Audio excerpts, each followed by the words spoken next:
Welcome to your Success Tonic. If you're ready to explore what it would mean to step into your boldest, most exciting vision of success, then you're in the right place. Welcome to your Success Tonic. Today I have two phenomenal guests joining me. Carmen Reed-Gilkison is an OBM and whole person certified coach with over 25 years of marketing experience. And Deirdre Harter is a CPA with over 20 years of experience auditing and advising businesses of all sizes about how to build sustainable profitability in their companies. Together, they are business strategists and the co-founders of Encore Empire, where they teach their clients the business of business through their high-touch year-long coaching programs. I cannot wait to dive into their experiences and insights on building sustainable businesses and learn more about their approach to coaching. So let's get started. Welcome, Deirdre and Carmen. Thank you so much, Natalie. We're really happy to be here. I did. I'm so excited that you're both here. So I'm thinking that one of the reasons that we connected so strongly was that we have a very similar approach to business. And one of the things that excites us so much is this idea of collaboration. And one of the things that I think so many business owners struggle with is this idea that the market is too saturated. Everything's been done already. Everyone's doing what I already want to do, which is such a common worry. And yet I wanted to create this episode where we could discuss the idea that competition is not something to be feared, but something to be celebrated instead. So I want to start and ask you both, what would you say about this idea of, collaboration over competition? What are your thoughts on that? So it's a phrase we use a lot, Natalie. We are forever saying collaboration over competition.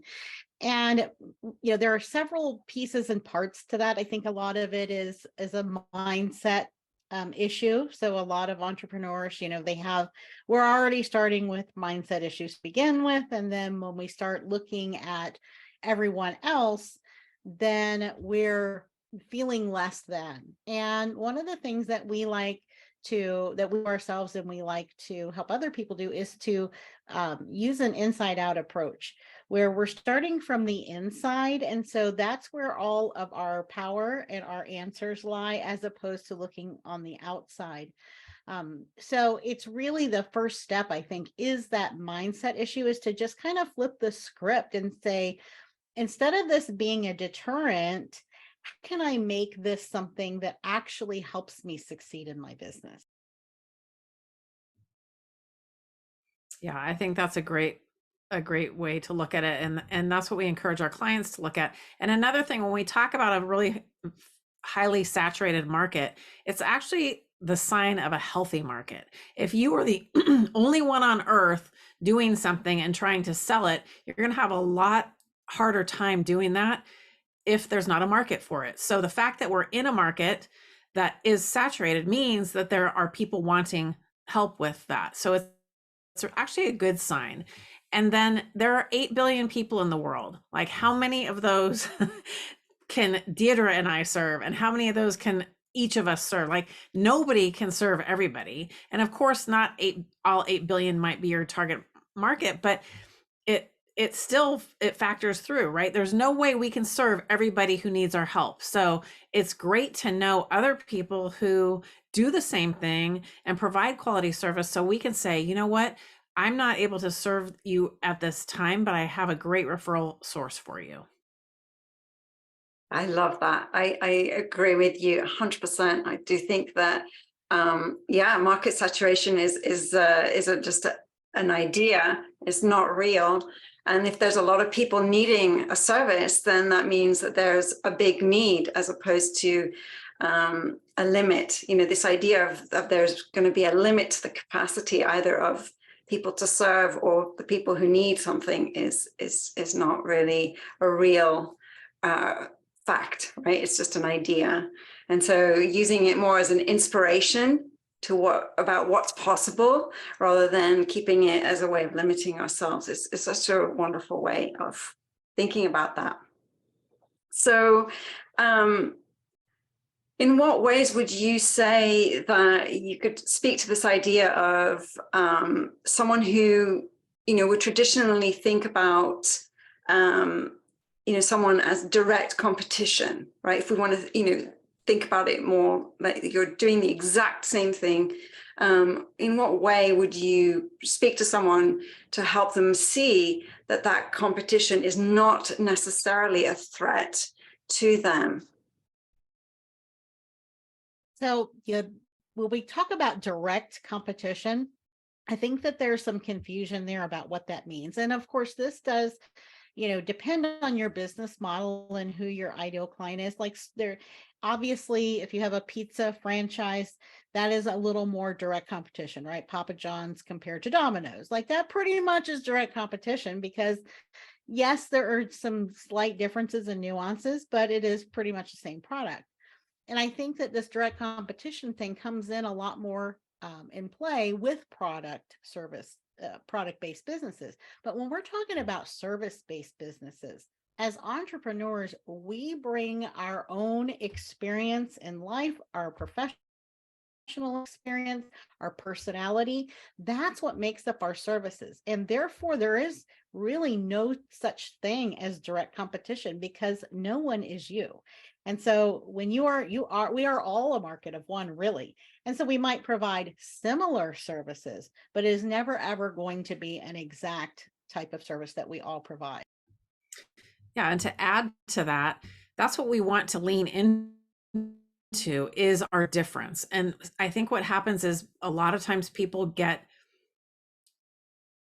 wary or scared to stand out. Honestly, they don't want to stand out. So they see people saying something in a certain way or doing things a certain way. And they're like, okay, well, that's the way it's done, quote unquote. So I'm going to do it that way. But what happens when we do that is we just blend in. And then, yeah, you're going to have a harder time attracting the people who would value your differences. We have to embrace our differences and put them out there. And it doesn't mean you have to share personal things. It doesn't mean you have to share something that makes you uncomfortable. But what it means is that you need to get really clear about how do you look at this in a different way from the other people in your market. And we like to help our clients find the gap in the market. That's kind of what Deirdre and I did. And our gap in the market that we address is access to the experts. So for business coaching, when you go out and look for business coaches, there are not very many that do really high touch working with their clients behind the scenes in their business. That's what we specialize in. A lot of them are like, okay, well, here's our program. Here's our framework, go through this course, have coaching every once in a while or whatever. And, there you go.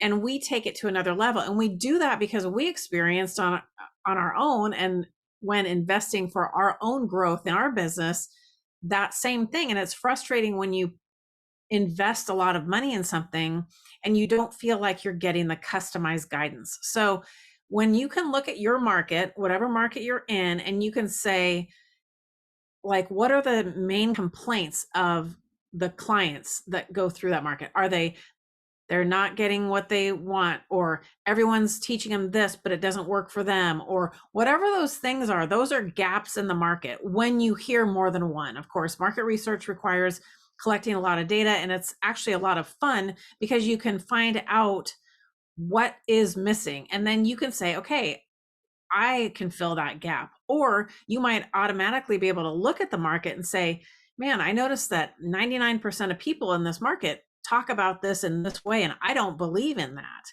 Well, that's great because that's your differentiator. You talk about what you believe in, and the other people who are in the market that are like, yeah, I don't believe in it either. I'm going to go see her. So it's really, it's fun and it's nuanced, and there's really no reason to fear because really we can create a market of one. Yes, I love this. I love this approach, this way of thinking about it. Thank you so much for sharing that, both of you. I love this idea of creating your offer from this place of inspiration and creation, as opposed to from this idea of I have to be better than someone else, right? Which is part of the idea of competition. I have to be the best in order to dominate the market. These are very kind of aggressive ideas around what it means to stand out. And instead of, thinking about it from this other perspective of stand out by serving deeply and meeting the need that you see, that you can meet. And I think that that's way more powerful. So can you both talk a little bit more about this idea of how do you think comparing yourself to your perceived competition can actually derail you as opposed to motivating you? So it really brings up, if we're not careful, now we have to do, like Carmen said, we have to do some market research. Like we have to know what's going on. We can't work in a vacuum. And so we have to really get our mindsets set up properly to go into that, because if we go too far, it can begin to bring up imposter syndrome. So like if we're comparing not through the lens of how am I unique and different and what can I bring to the market, how can I enhance and provide a different or a slightly new or different solution as compared to everybody else, that's really being client centric, right? We're looking at how can I help the people who need a business coach, for example. So, a lot of people, in fact, we believe every single business owner needs a business coach at one point or another, right? And so we're looking at, what's available for them and how can I give them another choice? So when we go into it that way, we avoid the imposter syndrome. But if we go in looking at, oh my gosh, she's doing this and that's great, and she's doing this, and they all look so much, they must have more experience, and we begin to make up stories, right, that we don't know are true. We're just like thinking them up in our own head, and all of a sudden now we have this giant narrative about everybody else when we really have no clue, because we are only seeing the tip of the iceberg, right? We can't see what's beneath the water of that business and how that business is run unless we've experienced it, ourselves. And so I think that is the big thing. It's really a perspective change. It's kind of like wearing regular glasses and then putting on some sunglasses, right? Like it's the same picture, but it looks a little different, right? And so I think we have to do that same thing. Absolutely. Yeah, and I agree. It's really, we don't know what's going on inside the business of our competitors, right? So you can watch someone launch and launch and launch and be successful, but there's so much to that. It doesn't mean you should copy that, because maybe they've been in business for 20 years and you've been in business for 2. I mean, you can't compare experience with launching and or the strategy behind it, because we don't know what the strategy behind anyone else's thing is. And that's why Deirdre and I focus on business strategy, because it's too easy to look outside of ourselves. And this goes back to that inside out approach, and see what everyone else is doing and think that we are less than, or we don't understand, or we're not as good as, or whatever. But you don't have a full plate of information. You're working on very limited information. That's the tip of the iceberg thing. So you need to have a strategy for your business, and what works for one business does not work for another necessarily. Exactly. And that's the key right there. And why doesn't it? It's because the business owner is different. The goals are different. Everyone wants to have clients and they want to make money and they want to be successful, right? Profitable and sustainable. So those are very general. But then when we take it down a notch and we look at, well, what does that mean for you? What is important to you? What do you want your lifestyle to be? What are these goals? And how do we create the strategy that helps you get there? It's not just looking at someone else and saying, oh, they're successful, so that's what success means, because it doesn't. Success for you is different than what success for someone else is. And the way that they get to that success is different as well. Absolutely. Yes, this is also something that I talk about with my clients, because I've heard so often, well, I did the same thing that this person seems to be doing, and now it's not working for me. Or I'm putting the same kind of content out as that person, so why isn't it working for me? And it's just like, you can never know really what's going on inside the business. And even a business that looks successful from the outside might be struggling in an area that you cannot even see. And one of the big areas that that I think that are impossible to see from the outside, and also that some business owners really fail to track, is actual profit. Just how are you managing the finances behind the scenes? You might be making 7 figures, but if most of that's being spent, then maybe you're not as solid as someone who's making a whole lot less and is putting a whole lot more into profit. So yeah, there's so many pieces at play that we need to take into account for ourselves and be strong in ourselves. So what would you say has been the biggest challenge that you faced in your business with Encore Empire, if any? Well, there could be 20 answers to that, Yeah. Nathalie. Yeah. So, there are challenges, it can be on a daily basis or a weekly basis, like they come and they're in different magnitudes and whatnot.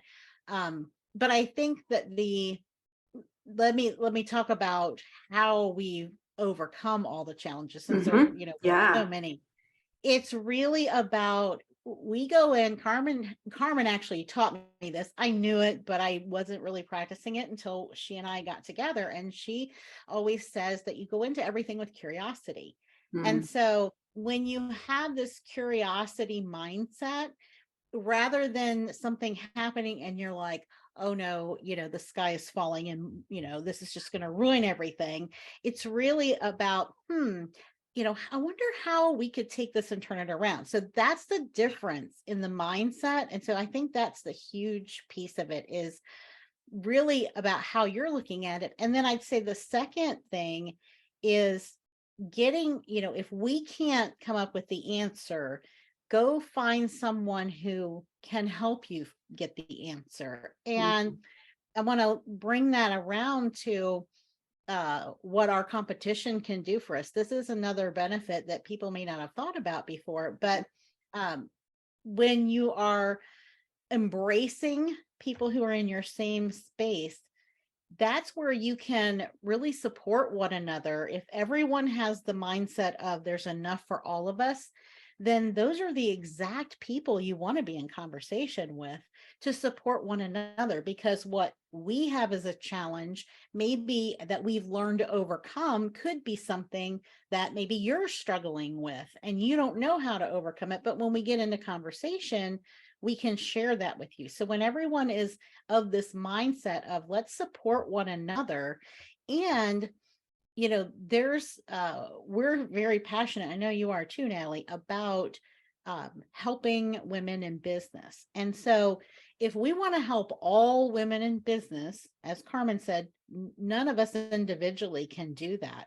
So really, we have to rise up as an industry and to really put that out there and make it available, and to educate all the women in business that here's what's available to you. Here's the difference it can make in your life. And we can only do that when we do it as a united front.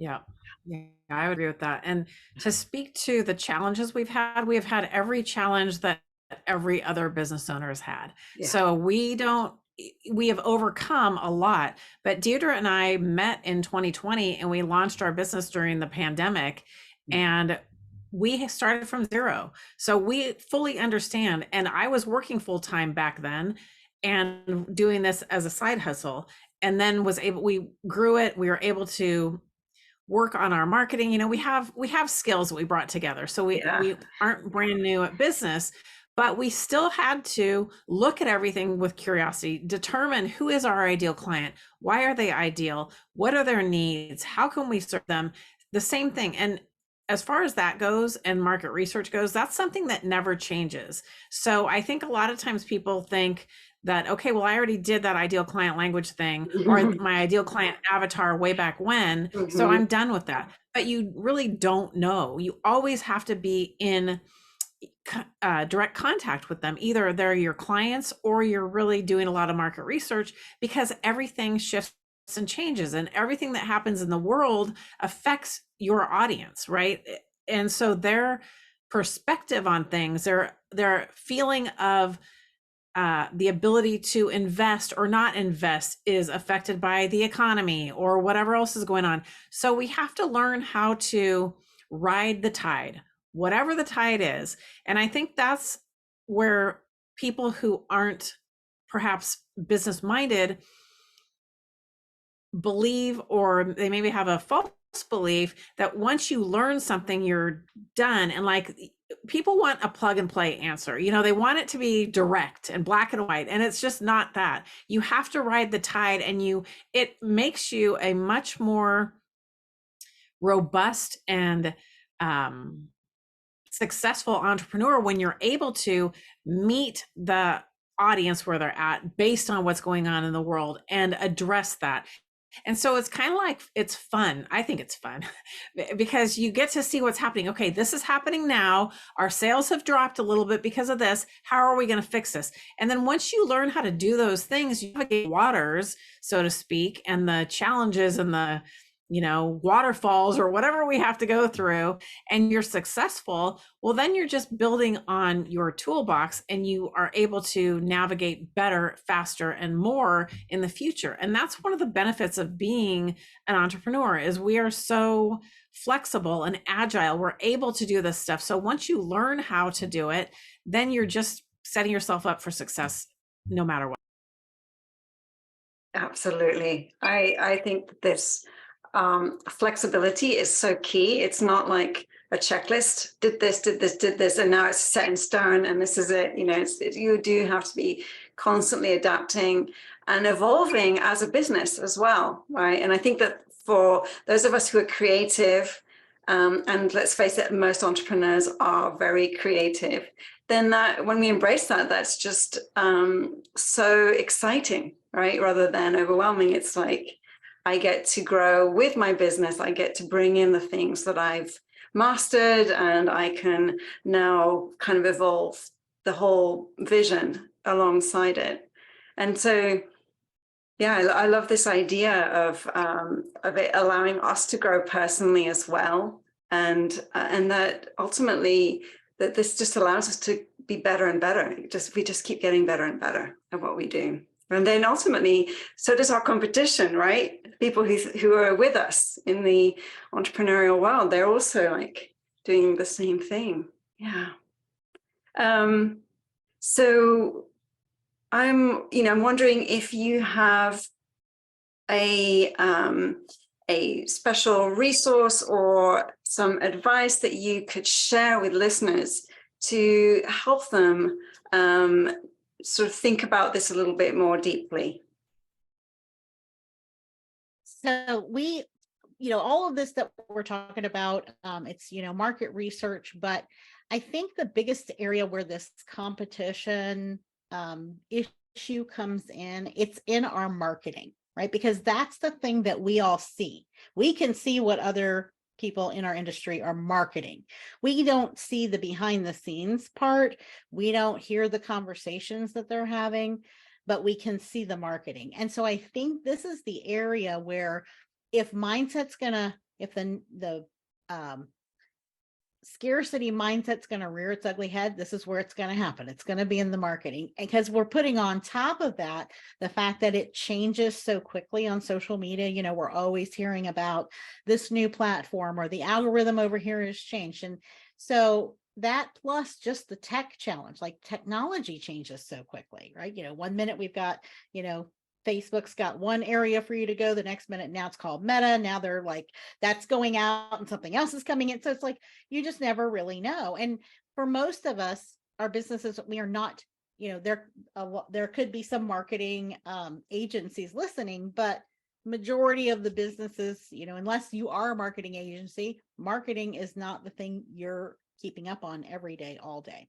And so we have a workshop that we've created that we run on a regular basis to address these issues. And it's to help create a marketing strategy and a structure that gives some stability to this whole thing so that you can more efficiently and effectively and ensure that you are speaking the language of your ideal client so that you are attracting them so that then you don't have to worry about the competition or how much market share do you have, because the system is built to kind of run on autopilot almost once it gets set up, and so that you're attracting the right people so then you can concentrate and focus on your client delivery and onboarding all those new clients and things like that. So that it's called the Marketing Methodology Workshop. So we run that every 8 weeks. And so we would love to invite anyone who's listening or this is an area of struggle in any way,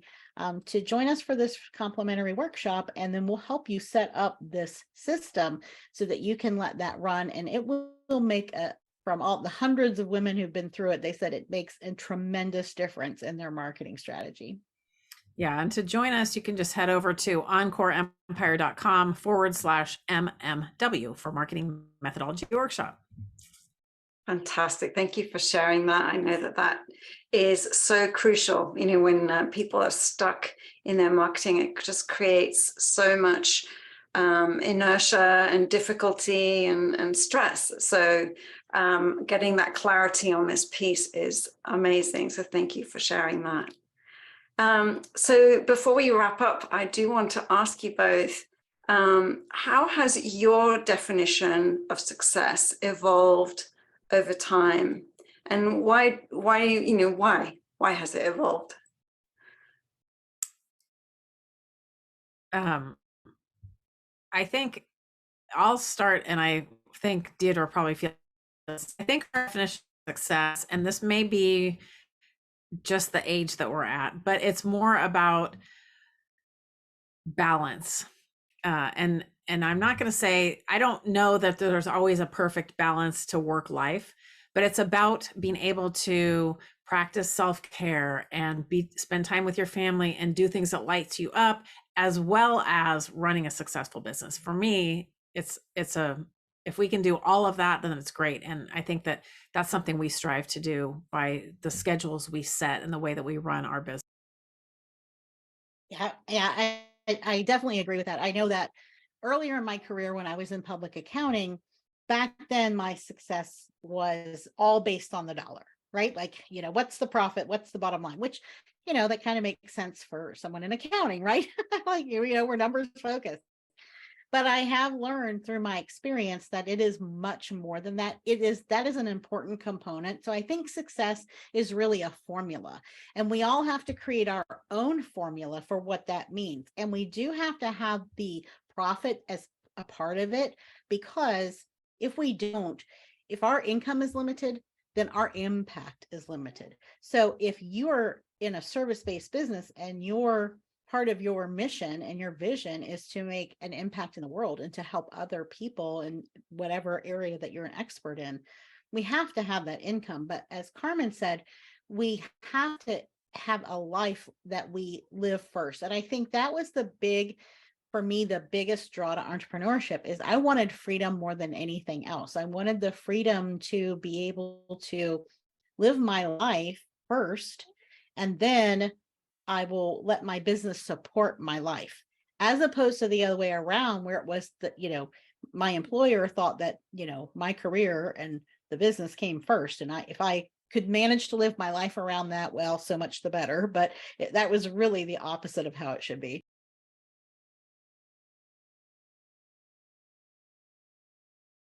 I need to stop the recording, but before we finish up, because I have an alarm just nonstop, and I'm not sure I can. Just give me 1 second. I'm going to try and disconnect this thing. Well, thank you, Carmen and Deirdre, so much for joining me today. It's been really wonderful getting to talk to you both and discussing, all these beautiful ideas around entrepreneurship and this idea of,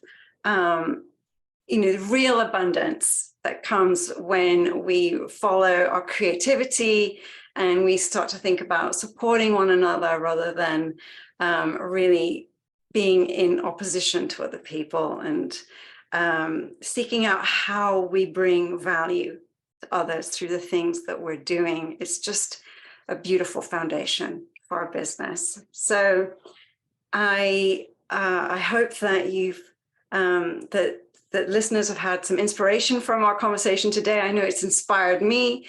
And if you've been listening and you've been focusing maybe on competition in your business, I hope that you can start to shift your focus a little bit so that your success becomes inevitable as well. Thank you all so much. Thank you, Nathalie. We love your podcast and we are very honored to be part of it. It's such a pleasure having you both here. And I'm just delighted that we made this connection and that we can support each other and our communities as well. Yes. Yes, thank you so much. And we look forward to whatever comes next for us. Yes, me too. Me too. Thank you. Hey, have you taken the Success Archetype quiz yet? If not, head on over to storytonic.co to take the quiz and discover how to leverage your unique profile to step into your next vision of success.